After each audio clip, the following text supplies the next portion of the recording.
కులాలకు అన్యాయం జరుగుతుందనే ఆలోచనతో పార్లమెంటు లోపల పార్లమెంటు బయట యావత్ భారతదేశంలో ఏదైతే పాదయాత్ర చేసిండో జోడో యాత్రల ప్రతి దగ్గర ఇదే చెప్పాడు. ఆయన దానికి కట్టుబడి ఉన్నాడు.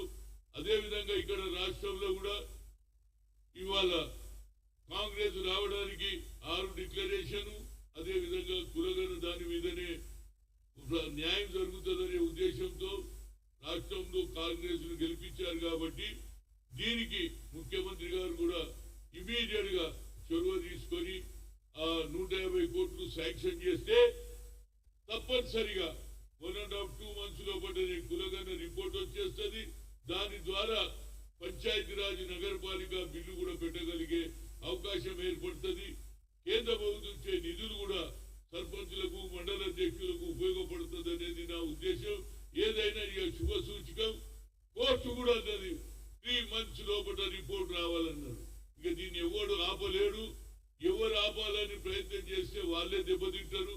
కనుక నా ఉద్దేశంలో చిత్తశుద్ధి ఉంటే కేటీఆర్ గాని కేసీఆర్ గాని గతంలో ఏదైతే సర్వే చేశారో ఆ సర్వే రిపోర్ట్ ఇమీడియట్ గా బయట పెట్టలేరు.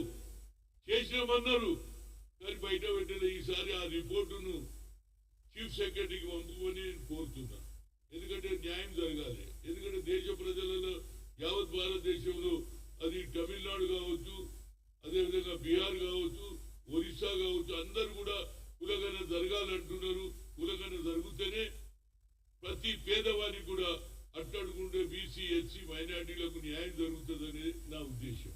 దయచేసి ఎంత తొందరగా ఈ కమిటీ రిపోర్ట్ కూడా తొందరగా ఇవ్వాలంటే ఇమీడియట్ గా కులగన ప్రభుత్వం మొదలు పెట్టేస్తే రిపోర్ట్ వస్తుంది. రిపోర్ట్ ప్రకారంగానే రేపు పంచాయతీరాజ్ నగరపాలికలో ఎలక్షన్స్ లో బడుగు బలైన వర్గాలకు అవకాశం వస్తుంది. సర్పంచులు అవుతారు, మండల అధ్యక్షులు, జిల్లా పరిషత్ చైర్మన్లు అవుతారు.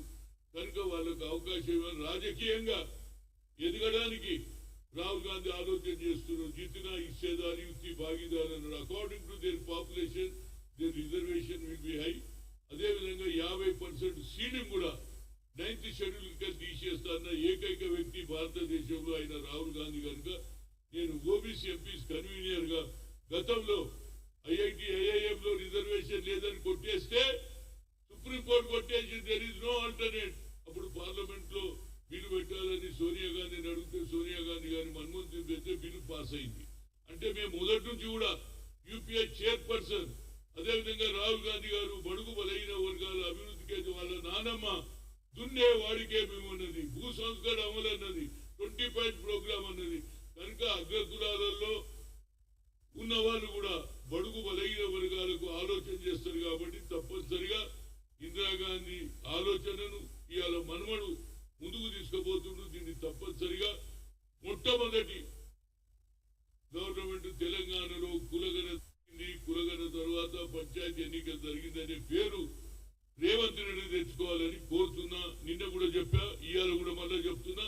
దీనికి శుభ సూచకం ఏంటంటే కోర్టు కూడా 3 నెలల్లో రిపోర్ట్ ఇవ్వాలని చెప్పింది. కాబట్టి దీన్ని ఇమీడియట్ గా పరిగణలోకి తీసుకోవాలని రాష్ట్ర ప్రభుత్వాన్ని అదేవిధంగా కమిషనర్ బీసీ కమిషన్ కూడా ముందుకు పోవాలని, అదేవిధంగా గత